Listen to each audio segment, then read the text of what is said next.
හා යාවනේ කොහොමද SL Korean live channel එකේ අලුත්ම වීඩියෝ එකකට සාදරයෙන් පිළිගන්නවා. E8 වීස එක හා E9 වීස එක අතර වෙනස අපි වීඩියෝ එකෙන් කතා කරමු.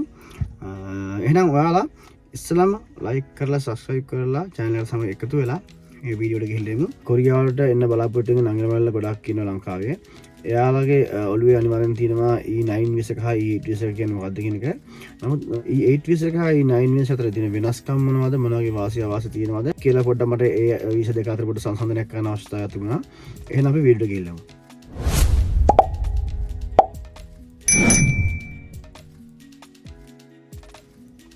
රටකින් රටකට ඇතුල් වෙනවා නම් අනිවාර්යයෙන්ම ඔයාලා නීතිඥ ක්‍රූල ක්‍රමයකට ඇතුල් වෙන්න ඕන. ඒ සඳහා ඔයාලා වීසා ලබා ගන්න. වීසාවක් කියන්නේ මොකද්ද? වීසාවක් කියන්නේ ඔයාලගේ ගමන් බලපත්‍රයේ තවල් තියෙන නිල සහතිකයක් හෝ නිල මුද්‍රණයක් වගේ දෙයක්.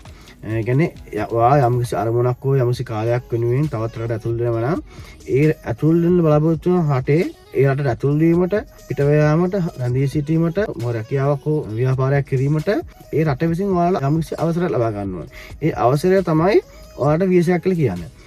නමුත් ඔයාලට ලැබෙන වීසා එකේ කැටගරි කනුව ඔයාලට ඒ රට තුල කරන්න තියෙන දේවල් වෙනස් වෙන්න පුළුවන්. එහෙනම් අපි හිතමු ඔයාලට ස්ටුඩන්ට් යන කෙනෙක්ට ස්ටුඩන්ට් වීසා එක ලබා ගන්න කෙනෙක්ට ස්ථිර රැකියාවක් කියන්න බෑ. ස්ථිර රැකියාවක් කරන කෙනෙක්ට බිස්නස් එකක් කරන්න ඒ වගේ දෙයක් කරන්න අමාරුයි. ඒ කියන්නේ එයාලා යන කැටගරි එක වෙනස් වෙනවා. ඒ කියන්නේ එයාලට වීසා එක પાස්පෝර්ට් එකේ ගහන ක්‍රමයේ අනුව එයාලට ඒ දෙන වීසා එකේ කාණ්ඩයේ අනුව ඔයාලට ඒ රට තුල ජීවත් වෙන වපසරිය පරිමාව වෙනස් වෙනවා. ලංකාවෙන් කොරියාවට එන්න කලින් ඔයාලා දැනගන්න ඕනේ E8 වීසා කාණ්ඩය කියන්නේ මොකද්ද? ඔයාලට ලැබෙන වාසිය මොකද්ද? අවාසිය මොකද්ද? ඒ වගේම E9 වීසා එක හරහා ඔයාලට ලැබෙන වාසිය මොකද්ද? අවාසිය මොකද්ද කියලා. එහෙනම් අපි බලමු E8 වීසා එක කියන්නේ මොකද්ද? E9 වීසා කියන්නේ මොකද්ද කියලා. E8 හා E9 වීසා කියන්නේ ශ්‍රමිකයන් සඳහා විදේශිකයන් ගෙන්වා ගැනීමේ වීසා කාණ්ඩ දෙකක්. ඒ කියන්නේ ලංකාව තුලින් වගේම වෙනත් රටවල් කීපයක් තියෙනවා. ලංකාවේ වගේම කොරියාවට ශ්‍රමිකයන් ගෙන්වා ගන්න. මෑතක් වෙන තුරුම E9 වීසා එක හරහා හා E7 වීසා එක හරහා ලංකාවෙන් කොරියාවට ශ්‍රමිකයන් ගෙන්වා ගත්තා. නමුත් E8 වීසා එක හරහා ලංකාවෙන් කොරියාවට ශ්‍රමිකයන් ගෙන්වා ගත්තේ නැහැ නීති අනුකූල ක්‍රමයකට. දැන් අලුත් ආණ්ඩුව පත් වුණාන් පස්සේ නීති අනුකූල ක්‍රමයකට ලංකාවෙන් කොරියාවට ශ්‍රමිකයන් පිට කිරීම සඳහා යම්කිසි සාකච්ඡාවක් කරමින් තමයි යන්නේ. තාම මේකට නීති අනුකූල අවසර ලැබෙන්නේ නැතත් ඒක නොබෝධිකව ලැබෙන හින්දා මට හිතුණා E8 වීසා එක හා E9 වීසා එක කියන්නේ මොකද්ද?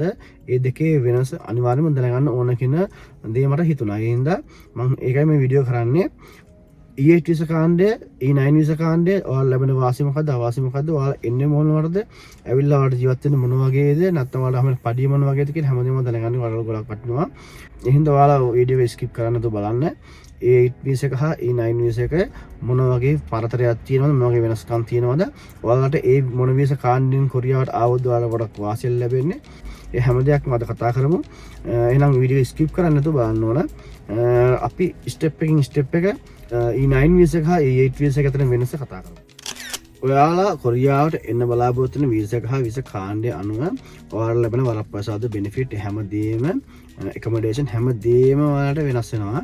ඒ නිසා ඔයාලා යම්කිසි අධ්‍යාපනයක් හෝ රැකියාවක් හෝ සංචාරයක් හෝ ඔයාලා එනවා නම් ඒ ඔයාලා ලැබෙන වීසා කාණ්ඩය අනුව තමයි ඔයාලට හම්බෙන හැම බෙනිෆිට් එකම හම්බෙන්නේ.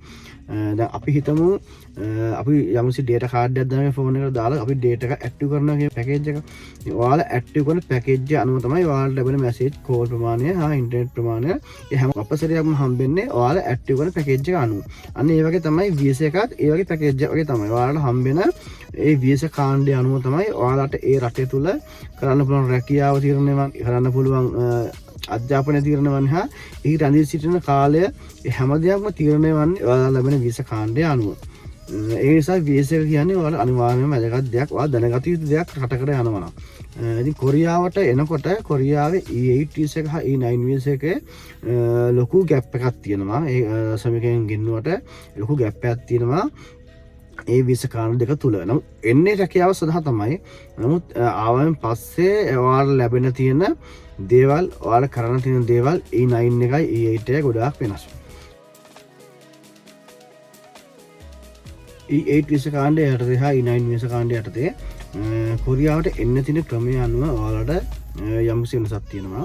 E9 වීසා එක හරහා ලංකාව තුළදී ඇඩ්මිෂන් එකක් අරගෙන ටොපික් එක්සෑම් එක කරලා ටොපික් එක්සෑම් එකෙන් පස්සේ ස්කිල් ටෙස්ට් කරලා මෙඩිකල් කරලා වැඩ වැටිලා ඒ වගේ ක්‍රම පටිපාටි අනුව තමයි ඔයාලට E9 වීසා එක හරහා ලංකාවෙන් කොරියාවට එන්න පුළුවන්. නමුත් E8 වීසා එකේ තියෙන්නේ ගොඩාක් දුරට දීවර හෝ කුසීකර්මාන්ත සඳහා නිපුණත්වයක් තියෙන අය විදේශයක හරහා ඔයාලා තෝරාගෙන එයාලට කිසිම එක්සෑම් එකක් නැතුව ඍතුමය වීසා එකක් හැටියට ඔයාලට කොරියාවට එන්න පුළුවන්. එතකොට ඒ දෙකේ යම්කිසි වෙනසක් තියෙනවා. ඒ කියන්නේ කොරියාවට එන විදිය අනුව E8 වීසා එක හා E9 වීසා එකට වෙනසක් තියෙනවා. E8 වීසා එකට සඳහා එන්න නම් අනිවාර්යයෙන්ම යම්කිසි නිපුණත්වයක් තියෙන්න ඕන. කුසීකර්මාන්ත හා දීර්ඝ කර්මාන්ත හා සම්බන්ධ රැකියාව සඳහා එන හින්දා. නමුත් E9 වීසා එක සඳහා එන්නේ ඔයාලා නුපුහුණු ශ්‍රමිකයින් ලංකාවට එනවා නම් භාෂා ප්‍රවීණතාව විභාගය ඒක කරලා ඒක පාස් වෙලා ඔයාලා මෙහෙ එන්නේ නුපුහුණු ශ්‍රමිකයෙක් හැටියට. ඔයාලා මෙහෙ එන්නේ කම්කරුවෙක් හැටියට. ඉතින් ඒක තමයි කොරියාවට එන්න තියෙන ක්‍රමය අනුව E8 වීසා එක හා E9 වීසා එකට වෙනස් වෙන්නේ. සැලරිය කොහොමද බලමු අපි E8 වීසා එක හා E9 වීසා එකේ. E8 වීසා එකේ තියෙන කොරියාවේ හම් වෙන අවම පඩිය. කියන්නේ 9860 තමයි E8 වීසා කාණ්ඩයේ යටතේ ඔයාලා ඍතුමය වීසා එක හරහා ලංකාවෙන් කොරියාවට ආවෙන් පස්සේ ඔයාලා හම් වෙන එක පැයේ පඩිය. ඒ වගේම තමයි E9 වීසා එක හරහා ලංකාවෙන් කොරියාවට එන ළඟින වල්ලට කොරියන් නුවන් 10030ක් හම් වෙනවා එක පැයකට. එතකොට යම්කිසි ගැප් එකක් තියෙනවා ඒ කොරියාවේ E8 වීසා එක හා E9 වීසා එක අතර ශ්‍රමිකයෙක්ගේ. අනිවාර්යයෙන්ම කොරියාවේ උපරිම පඩිය හම් වෙනවා E9 වීසා කාණ්ඩය යටතේ. E8 වීසා කාණ්ඩයට හම් වෙන්නේ කොරියාවේ පැයකට තියෙන අවම පඩිය. ඒ නිසා පඩිය යම්කිසි වෙනසක් තියෙනවා E8 වීසා එක හා E9 වීසා එක අතර. E8 වීසා එක හා E9 වීසා එක අතර වීසා කොපමණ කාලයකට ලැබෙනවද? ඔයාලගේ කාල සීමාව.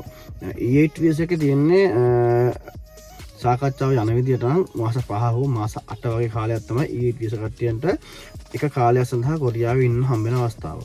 නමුත් E9 වීසා එකට අවුරුදු 4යි මාස 10ක් ඉන්න පුළුවන්. දැන් අවුරුදු 4 මාස 10න් පස්සේ රෙන්ට් එකක් හැදෙන හින්දා ඒ වගේ දෙගුණයක් ඔයාලට E9 වීසා එක හරහා ඉන්න පුළුවන්. E8 වීසා එකේ තියෙන්නේ මාස 5 හෝ මාස 8 ඒ ඔයාලට හම්බ වෙන දීවර කර්මාන්තයේ හෝ එහෙම නැත්නම් කුසීකර්මාන්තයේ ඒ වැඩබීම අනුව තමයි ඔයාලගේ මාස 5ද මාස 8ද කේ තීරණය වන්නේ. ඒක තමයි ඔයාලට හම්බ වෙන කාල සීමාව අනුව E8 එක හා E9 වෙනස් වෙනවා. E8 එකේ අවුරුදු 3ක් ඇතුළත මාස 8න් 8 අවස්ථා 3කට 8න් 8 අවස්ථා 3ක් කියන්නේ ඔයාලා මාස 24ක්. මාස 24 කියන්නේ අවුරුදු 2ක්. හැබැයි අවුරුදු දෙකම අවුරුදු 3ක් ඇතුළත තමයි ඔයාලට හම්බ වෙන්නේ. ඔයාලා පටල ගන්න එපා. අවුරුදු 3ක් ඇතුළත කියන අවුරුදු 2ක් ඔයාලට සේවය ගන්න පුළුවන්. يعني ඔයාලා අනිත් අවුරුද්ද ඔයාලා ලංකාවට ගිහින් දෙන්න තමයි අවස්ථා 3කදී ඔයාලට හම්බ වෙන්නේ. E8 වීසා එක හා E9 වීසා එකේ කාල පරාසය අනුව වෙනසක් වෙන්නේ ඔන්න ඔය විදිහට.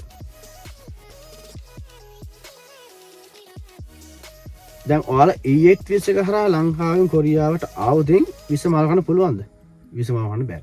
ඔයාලා අනිවාර්යයෙන්ම E8 වීසා කාණ්ඩයේ යටතේම මාස 5 හෝ මාස 8 කාලය තුල සේවය කරලා ලංකාවට ගිහිල්ලා ආයෙ එන්න ඕනේ. ඒ වගේ අවස්ථා 3කදී ඔයාලට එන්න වෙනවා. ඒක ඔයාලා වීසා මාරු කිරීමේ කිසිම හැකියාවක් නැහැ. නමුත් E9 වීසා එකේදී ඔයාලට වීසා මාරු කරන්න පුළුවන්. ඔයාලා E9 වීසා එක කියන්නේ දිගුහාලි වීසා එකක්නේ. ඒ දිගුහාලි වීසා එක අවුරුදු 4 මාස 10ක් තියෙනවා. 4 මාස 10 තුලදී ඔයාලට කොරියාව තුළ තියෙනවා ලංකාවේ කරනවා වගේම ටොපික් එක්සෑම්. ඒ එක්සෑම් මෙහෙ කරලා එයාලට හම්බ වෙනවා ඉල්තංගේ ඊතංගේ සම්තංගේ ඒ වගේ එයාලට හම්බ වෙනවා ඒ එක්සෑම් වල හම්බ වෙන රිසල්ට් අනුව ග්‍රේඩ් එකක් දානවා. ඒ ග්‍රේඩ් එකේ ගන්න රිසල්ට් එක අනුව ඔයාලට පුළුවන් මෙහෙ වීසා එක මාරු කරගන්න. ඒ වීසා මාරු කරගෙන ඔයාලට පුළුවන් E7 වීසා එකට එහෙම නැත්නම් F2R වීසා එකට මාරු වෙන්න. E7 වීසා එකේදී ඔයාලා පවුල කට්ටිය බිරිඳ ළමයි අම්මා තාත්තා ගෙන්න ගන්න පුළුවන්. F2R වීසා එකේදී ඔයාලට ඒ ඔක්කොම තියෙනවා වයිෆ් ටු ජොබ් එකක් කරන්න පුළුවන් වගේම ඔයාලට මෙහි බිස්නස් එකක් හෝ වැඩක් හෝ මොනවදයක් කරන්න හැකියාවොත් F2R වීසා එක තියෙනවා. ඒ හැමදේම වෙන්නේ ඔයා මෙහි එක්සෑම් කරලා ඔයාලගේ ග්‍රේඩ් එක හදාගෙන ඒවා ඩොකියුමන්ට් වශයෙන් පෙන්නලා ඔයාලා වීසා එක টොප් අප් කරගන්න පුළුවන්. ඒ කියන්නේ ඒ වීසා එක වර්ධනය කර ගැනීම ඔයාලට තියෙන්නේ ඔයාලගේ අධ්‍යාපන සූචිකාංග අනුව කොරියාව තුළ අධ්‍යාපන සූචිකාංග අනුව ඔයාලට වීසා මාරු කරන්න පුළුවන්. E8 වීසා එකේදී ඔයාලට වීසා මාරු කරන්න බෑ. ඔයාලගේ සීමා කාලය තුළදී වැඩ කරලා ඔයාලගේ පඩිය අරගෙන ඔයාලා ලංකාවට ගිහිල්ලා ආයෙමත් කොරියාවට එන්න පුළුවන්. ඒක තමයි E8 වීසා එක හා E9 වීසා එක අතර තියෙන වෙනස. දීවන හා වරප්‍රසාද අනුව E9 වීසා එක හා E8 වීසා යම්සි වෙනසක් තියෙනවා. E9 වීසා කාණ්ඩය යටතේ අනිවාර්යයෙන්ම ඒ කම්පැනි තුලින් ඉන්ෂුරන්ස් 4ක් කරනවා එන සේවකයාට. ඒ කියන්නේ තමන් වෙනුවෙන් පොහොම 4ක් තියෙනවා E9 වීසා එක හරහා. ඒ කියන්නේ එයාලා කම්පැනි ඇතුලේ කරදරයක් වුණොත් එළිය කරදරයක් වුණොත් ඒ වගේ එයාලට ඉන්ෂුරන්ස් 4ක් තියෙනවා. E8 වීසා කාණ්ඩය යටතේ ගොඩාක් දුරට කෙටි කාලින වීසා එකක් හින්දා පොහොම ගොඩක් අඩු වෙයි. ඔයාලා ගොඩාක් දුරට වැඩ කරන්න වෙන්නේ ගොඩක් පරිස්සමෙන්. මොකද තමන්ට හම්බෙන පොහොම එක අඩු හින්දා. E9 වීසා කාණ්ඩය යටතේ අනිවාර්යයෙන්ම ගොඩාක් දුරට කම්පැනි වලින් බෝනස් එකම හම්බෙනවා. ඒ වගේම කුක්වෙන් හම්බෙනවා, තිජිකොම් හම්බෙනවා. මේ හැමදේම හම්බෙන්නේ E9 වීසා කාණ්ඩය යටතේ. නමුත් E8 වීසා කාණ්ඩය යටතේ තිජිකොම් එකක් හම්බෙන එක සුවර් නැහැ. මොකද එයාට හම්බෙන මාස 5ක හෝ මාස 8ක කාලෙක හින්දා තිජිකොම් එකක් හම්බෙන්න අවුරුද්දක් කාලෙ වැඩ කරන්න ඕන. තිජිකොම් එකක් කියන්නේ තමන් අවුරුද්ද කාලයක් වැඩ කරාම අන්තිම මාස 3 පඩිය එකතු කරලා ඒකේ ඇවරේජ් පඩියක් විදියට ඒක තුනට බෙදලා ඒ හම්බෙන කොටස තමයි තිජිකොම් එකක් විදියට වාර්ෂිකව ගන්නේ. කුක්මෙන් කියන්නේ හැම මාසෙම යම්කිසි මුදලක් ඔයාලගේ පඩියෙන් කපාගෙන ඒ කපා ගන්න මුදලට සමාන කොටසක් කම්පැනියෙන් දාලා ඔයාලට යම්කිසි ඩිපොසිට් එකක් වගේ දාලා තියෙනවා. ඔයාලා කම්පැනියෙන් යද්දී ඔයාලට ඒක කුක්මෙන් එක එයාපෝට් එකේ ලබා ගන්න පුළුවන් ලංකාවට යද්දී. නමුත් E8 වීසා කාණ්ඩය කෙටි කාලින වීසා කාණ්ඩයක් හින්දා ඔයාලට තිජිකොම් හම්බෙන්නකන් නැහැ. ඒ කියන්නේ ඔයාලට ඒවා හම්බෙන්නේ නැහැ. මොකද මාස 5 මාස 8 කාලය වගේ කින්ද අවුරුද්දක් කම්ප්ලීට් වෙන දේ හින්දා ඔයාලට තිජිකොම් හම්බෙන්නේ නැහැ කොහොමද? කුක්මින් එකෙන් ගොඩක් දුරට ඔයාලා හම්බෙන්න පුළුවන්. ඒ නිසා E8 වීසා කාණ්ඩය යටතේදී ඔයාලා හම්බෙන දීමන හා වරප්‍රසාද අනුව යම්කිසි වෙනසක් තියෙනවා. E9 වීසා එකේ ඇත්තටම මම නම් දකින විදිහට E9 වීසා එක තමයි කොරියාවේ සේවය කරන්න තියෙන හොඳම වීසා එක. දැන් මම ඉන්නේ E7 වීසා එකේ. E7 වීසා එකටත් වඩා E9 වීසා එකේ ලැබෙන වරප්‍රසාද ගොඩක් වැඩි. E8 වීසා එක හා E9 වීසා එක එකමඩේෂන් එක නවාතැන් පාසුකම් අනුව යම්කිසි වෙනසක් තියෙනවා. තමන්ට හම්බෙන සජන්වියට අනුව සමහරවිට ෆ්‍රී කාමරයක් ලබා දෙන්නත් පුළුවන්. නැත්නම් පොඩි මුදලකට කාමරයක් ලබා දෙන්නත් පුළුවන්. ඒ වගේ දේවල් තමයි අනිවාර්යයෙන් වෙන්නේ. කිසිස්සා ලබා දෙන්න පුළුවන්. ඒ වුණාට අනිවාර්යයෙන්ම E9 වීසා එකේ හා E8 වීසා එකේ ගොඩක් දුරට නවාතැන් පාසුකම් හම්බ වෙනවා. E9 වීසා එකේ විශේෂයෙන් අනිවාර්යයෙන් හම්බ වෙනවා. ඔක තමයි E9 හා E8 වීසා එකේ නවාතැන් පාසුකම් වල තියෙන වෙනස. E8 වීසා එක හා E9 වීසා එකේ තියෙන වෙනසක් තමයි තමන් හම්බෙන රැකියාව. ඒ කියන්නේ E8 වීසා එක තමන්ට හම්බෙන රැකියාව තමයි කුසිකර්මාන්ත හා දීර්ඝ කර්මාන්ත සම්බන්ධ ඍතුමය රැකියාව. ඒ කියන්නේ යම්කිසි කාල සීමාවකට ගන්නා රැකියාව. දීර්ඝ හා කුසිකර්මාන්ත හා සම්බන්ධව. නමුත් E9 වීසා එක කට්ටියන්ට නිෂ්පාදන, ඉදිකිරීම, සේවා, ඒ වගේම දීර්ඝ ඔය වගේ කාණ්ඩයන් යටතේ දීර්ඝ කාලීන වැඩ කරන්න පුළුවන්. දසාමාන්‍ය කොරියාවේ නිෂ්පාදනය තමයි හොඳම සේවය කිරීම සඳහා තියෙන ක්‍රමය. ලංකාවෙන් කොරියාවට ජොබ් එකක් සඳහා එන්න බලන් ඉන්න අංගන මල්ලට කොරියාවට එන්න බලාපොරොත්තුවක් තියෙනවා නම් ආසාවක් තියෙනවා නම් කොරියාවට එන්න ඕන මොන ජොබ් එකක් කරන්නද නැත්නම් මොන වගේ වීසා කාණ්ඩ යටතේද කියලා තීරණය කරන්න මේ වීඩියෝ වල වඩා වටින්න පුළුවන්. මොකද ඔයාලා E8 වීසා එක හරහා එක්සෑම් එකක් කරන්න නැතුම කොරියාවට එනවද? ඇවිල්ලා මේ වගේ ජොබ් එකක් කරනවද? නැත්නම් එක්සෑම් එක කොහොම හරි කොට දාගෙන ඇවිල්ලා මේ වගේ වාසි ටික ලබා ගන්න, මේ අවස්ථාව ලබා ගන්න කොරියාවට එනවද කියන එක මේ වීඩියෝෙන් ඔයාලට තීරණය කරන්න පුළුවන්. ඔයාලා වීඩියෝ එක දිගටම බලන් යන්න. ඔයාලා මේ හැම අවස්ථාවකම කොරියාවේ හම්බෙන හැම වාසියක්ම මේ වීඩියෝෙන් ඔයාලට දැනගන්න පුළුවන්. E8 හා E9 වීසා කාණ්ඩ දෙක අතර තියෙන වෙනස අනිවාර්යයෙන්ම දැනගන්න පුළුවන්. මේ නිසා ඔයාලා මේ වීඩියෝ බලලා ඔයාලා තීරණය කරන්න E8 වීසා කාණ්ඩය යටතේ කොරියාවට ඇවිල්ලා ජොබ් එකක් කරලා යනවද? E9 වීසා කාණ්ඩය යටතේ ජොබ් එකක් කරලා තමන් ස්ථාවර අතට එනවද කියන එක ඔයාලා තීරණය කරන්න මේ වීඩියෝ බලලා. E8 වීසා එක හා E9 වීසා එක අතර ගොඩාක් වැදගත් දෙයක් තමයි මම දැන් කියන්න උත්සාහ කරන්නේ. E8 වීසා එක කෙටි කාලින වීසා එකක් නේ. මාස 5 මාස 8 වගේ කාල තුනකට එන්න පුළුවන්. ඒ කියන්නේ අවුරුද්දක් වඩා E8 වීසා එකේ උපරිම කාලය අවුරුදු 2යි. E9 වීසා එකේ අවුරුදු 4යි මාස 10යි. ඒ වගේ අවස්ථා දෙකක් ඔයාලට ඉන්න පුළුවන්. ඒ කියන්නේ අවුරුදු 9කට වැඩි ප්‍රමාණයක් ඔයාලට කොරියාවේදී නිත් තැනකවල ජීවත් වෙන්න හා ජොබ් එකක් කරන්න පුළුවන්. එතකොට ඔයාලා තීරණය කරන්න ඔයාලා කොරියාවට එනවා නම් මොන වීසා කාණ්ඩය අතරද එන්න ඕන කියන එක. මම කියන්නේ අවුරුදු 35ට වැඩි අවුරුදු 35ට වැඩිපුර ඉන්න කට්ටිය එයාලට ගොඩක් අමාරුයි එක්සෑම් කරලා කොරියාවට එන්න. ඒ නිසා 35ට වැඩි කට්ටිය ගොඩක් දුරට E8 වීසා කරා කොරියාවට එන්න පුළුවන් නම් එයාලට E8 කරා ලම්සි ගේමක් ගහ ගන්න පුළුවන්. මම කියන්නේ 35ට අඩු නංගින මල්ලා ඉන්නවා නම් එයාලා කොහොම හරි කට්ට කාලා පාඩම් කරලා ඔයාලගේ ජීවිතය ගොඩ ගන්න හිතාගෙන අනිවාර්යෙන් ටොපික් එක්සෑම් එක කරලා ස්කිල් එක පාස් වෙලා ඔයාලා E9 හරහා යන්න උත්සාහ කරන්න. මොකද E9 වීසා එකේ ගොඩාක් දුරට ඔයාලට හම්බ වෙන වරප්‍රසාද වරදාන වැඩි E8 වීසා එකට වඩා.